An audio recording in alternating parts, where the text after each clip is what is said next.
நிலப்பட்டா தொலைந்து விட்டதா? பழைய பட்டாவை மீண்டும் பெற முடியுமா? நிலத்தின் பட்டா பெற ஈஸி வழி. உங்களது நிலத்தின் பட்டா தொலைந்து விட்டால் என்ன செய்யலாம்? பழைய பட்டாவுக்கு பதிலாக புதிய பட்டாவை பெறுவது எப்படி தெரியுமா? பட்டாக்கள் என்பது மிக மிக முக்கிய ஆவணமாகும். வீடு நில உரிமையாளர்கள் வைத்திருக்க வேண்டிய அவசியமான ஆவணமாகும். ஒரு நிலத்தின் உரிமையை சுட்டிக்காட்டும் இந்த ஆவணத்தை வருவாய்த்துறை மூலம் வழங்கப்படுகிறது. இந்த பட்டாவில் வீடு உரிமையாளரின் பெயர், சர்வே எண், நில வகை, நிலம் அமைந்துள்ள பகுதி உள்ளிட்ட விவரங்கள் இடம்பெற்றிருக்கும். குறிப்பிட்ட நிலம் அல்லது வீட்டுக்கு பட்டா என்பது மிக முக்கியம் என்பதுடன் வங்கி கடன் உள்ளிட்ட இதர காரணங்களுக்காகவும் பட்டா அவசியமானதாக உள்ளது.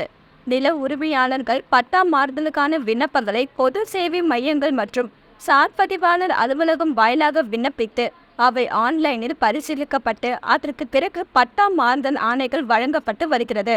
பொதுமக்களின் வசதிக்காக எந்நேரத்திலும் எந்த இடத்தில் இருந்தும் பட்டா மாறுதல் கோரி tamilnilam.tn.gov.in/citizen/ என்ற இணைய வழியில் விண்ணப்பிக்கும் புதிய வசதியை தமிழக முதல்வர் சமீபத்தில் தொடங்கி வைத்திருந்தார்.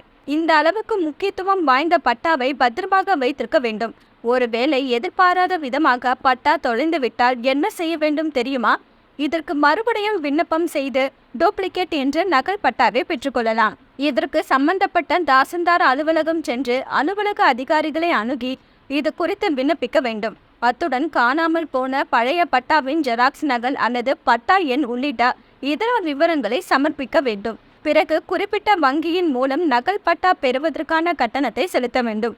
இந்த நகல் பட்டாவுக்கான விண்ணப்பத்தை அளித்த பின்னர் சம்பந்தப்பட்ட கிராம நிர்வாக அதிகாரி மற்றும் வருவாய் ஆய்வாளர் ஆகியோர்கள் முறையான விசாரணையை மேற்கொள்வார்கள். அதற்கு பிறகு உங்கள் மனு மீது ஒப்புதல் பெற வேண்டும். அனைத்து அலுவலக நடைமுறைகளுக்கு உட்பட்டு குறிப்பிட்ட நாட்களுக்குள் சம்பந்தப்பட்டவருக்கு நகல் பட்டா அளிக்கப்படும். சர்வே எண் உள்ளிட்ட விவரங்கள் அடிப்படையில் இந்த பட்டாவின் புதிய பிரதி உங்களுக்கு வழங்கப்படும். எனினும் பழைய பட்டாவை உங்களின் பெயருக்கு உடனே மாற்றி வைத்துக் கொள்வதுதான் சிறந்தது. இல்லாவிட்டால் அந்த நிலம் பழைய உரிமையாளர் பெயரிலேயே இருக்கும். இதனால் பின்னாளில் அவர்களுடையது என்ற உரிமை கோரவும் அவர்களால் முடியும். அதனால் வாங்கும் போதே உங்கள் பெயருக்கு மாற்றிக் கொள்வது சிக்கல்களை ஏற்படுத்தாது. என்ன வியூவர்ஸ், இது போல பல இன்ட்ரெஸ்டிங்கான நியூஸை தெரிஞ்சுக்கணுமா? ஹலோ சிட்டி டிவியை லைக் பண்ணுங்க, ஷேர் பண்ணுங்க, மறக்காம சப்ஸ்கிரைப் பண்ணுங்க.